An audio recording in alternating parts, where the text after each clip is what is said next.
రైతు కార్మిక వ్యతిరేక విధానాలకు మోడీ ప్రభుత్వం పాల్పడుతుందని రాజ్యసభ సభ్యులు సిపిఐ జాతీయ సమితి కార్యదర్శి బినోయ్ విశ్వం అన్నారు. ఇక విశాఖలో మాట్లాడుతూ రాష్ట్రంలో వివిధ వర్గాల ప్రజలు సంక్లిష్టమైన పరిస్థితులు ఎదుర్కొంటున్నారని పేర్కొన్నారు. దీనికి వ్యతిరేకంగా సిపిఐ పార్టీ వామపక్ష పార్టీలు ప్రజాస్వామ్య పార్టీలతో కలిసి పోరాడుతుందని అన్నారు. ఆర్థిక లౌకిక వ్యవస్థలను దెబ్బతీసే విధంగా ఉన్న ప్రభుత్వ చర్యలను ఐక్యంగా అడ్డుకోవాల్సిన ఆవశ్యకత ఎంతైనా ఉందని అన్నారు.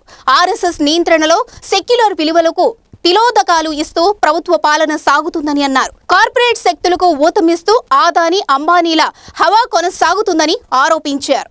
I am so sorry that I cannot speak in Telugu, but my leaders, comrades, they will speak to you in Telugu also.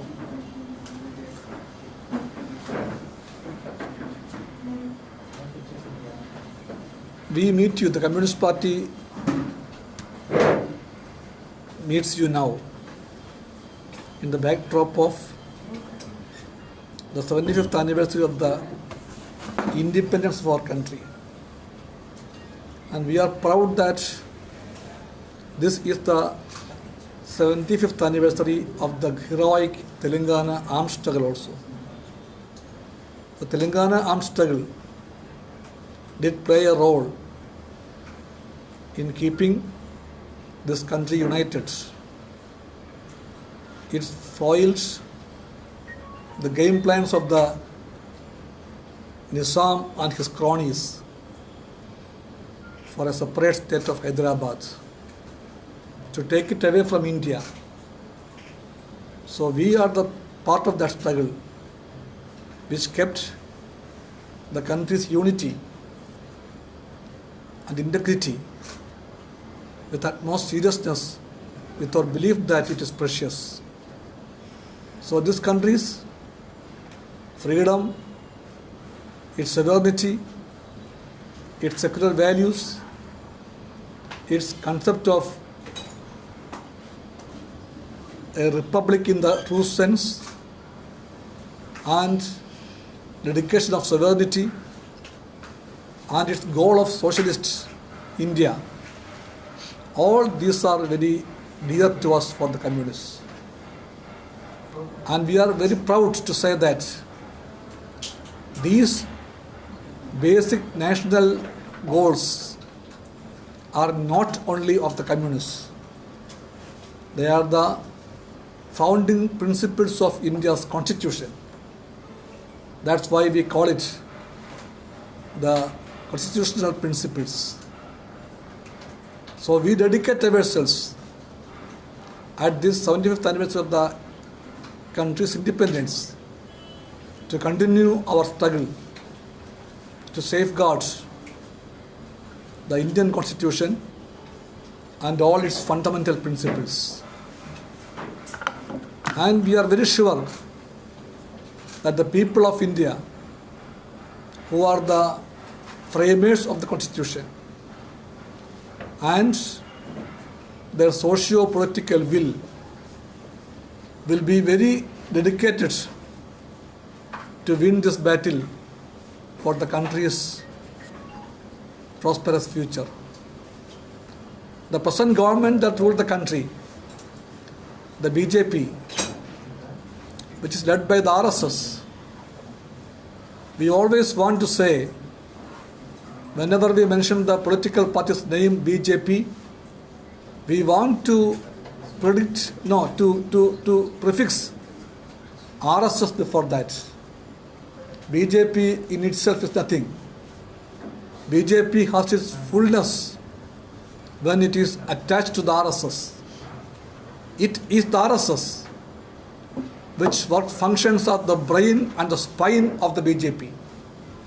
In fact, they control the BJP government.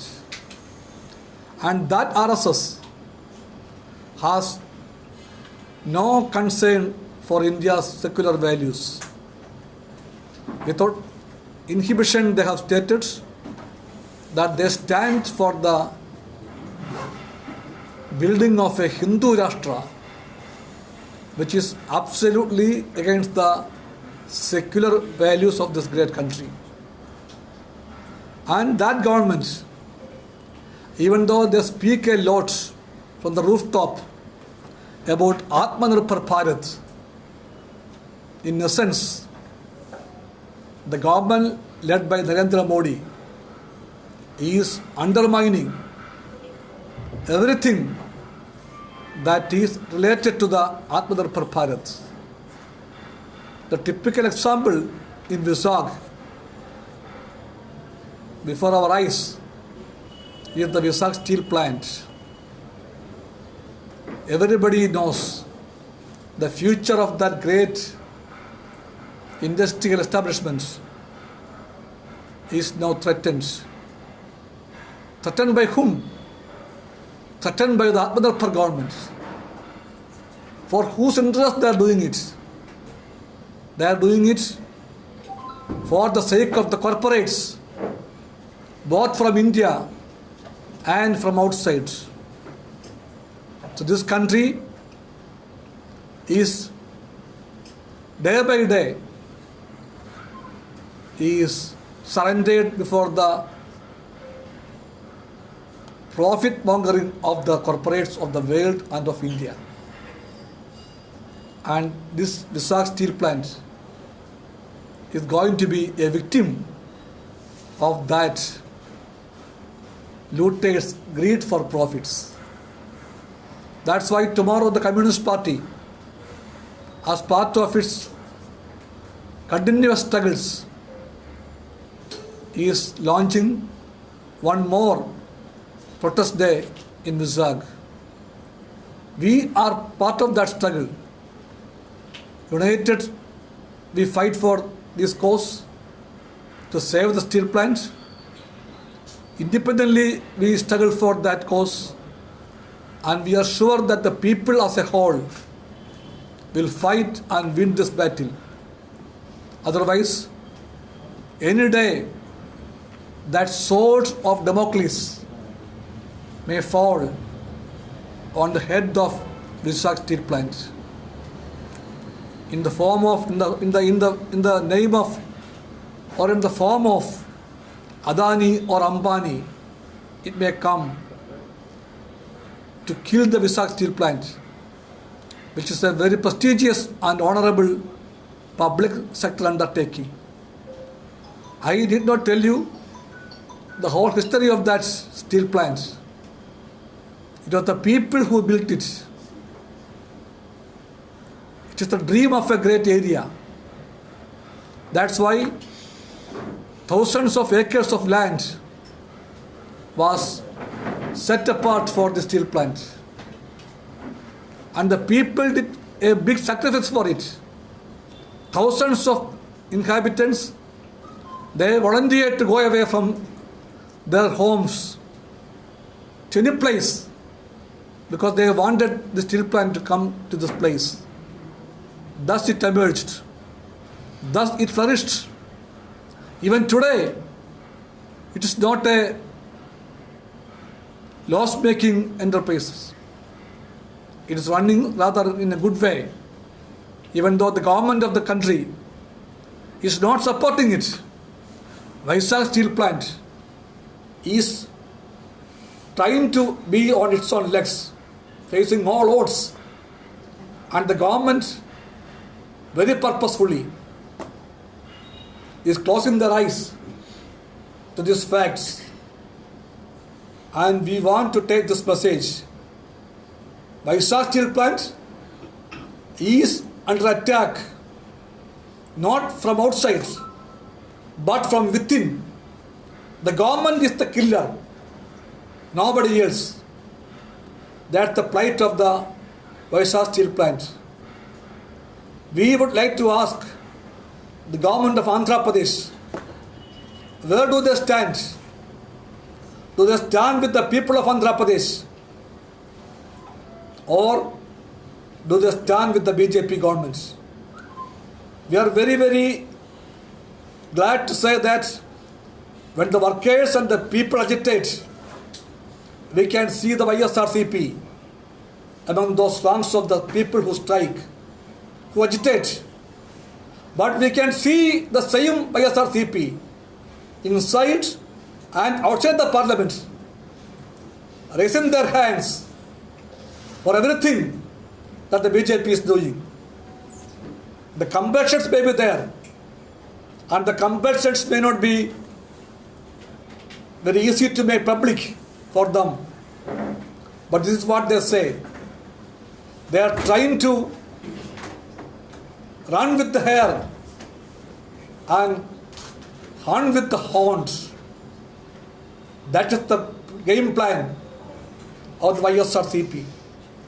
If they are with the people of Andhra Pradesh, they should stand very firmly opposing the BJP government and its policies of monetization.